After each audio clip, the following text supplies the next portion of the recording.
جو جامعہ کشمیر ہے ان کے ساتھ ایفیلیٹڈ کالج ہیں ان کو یہ مسئلہ فیس کرنا پڑا ہے کہ ان کے جو مارکس ہیں، مارکنگ جو کی جا رہی ہے اس حوالے سے ان کو بعض ایسے اسٹوڈنٹس ہوتے ہیں جن کو بہت دو تین سیمسٹرز کے بعد پتہ چلتا ہے کہ ان کو پچھلے سیمسٹرز میں فیل کیا گیا تھا. تو اس حوالے سے آپ کیا کہنا چاہیں گے اور آپ کا لائحہ عمل کیا ہوگا؟ دیکھیں جامعہ کشمیر کے اندر میں بھی پڑھا ہوں، بالکل ٹھیک ہے.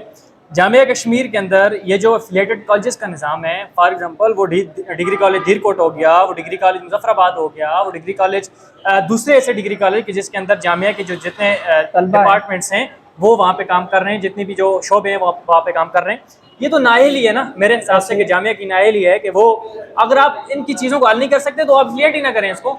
بالکل 3 کیمپس ہیں، جیلم ویلی کیمپس ہے، نیلم ویلی کیمپس ہے ہمارے جامعہ کے اندر.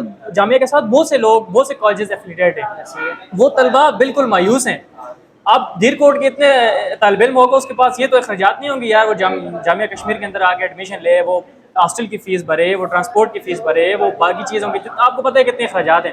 اب اگر وہاں پہ آپ نے ان کو یہ دی ہوئی ہے، یہ مہیا کی ہوئی ہے، یہ جو کیا کہتے ہیں فیسلٹیز، سہولیات آپ نے دی ہوئی ہیں، تو ان کا حل نکالیں. نہیں ہو رہا تو چھوڑ دیں، ان کو کراس کر دیں، کوئی اور نظام اس کے آگے پھر لائیں.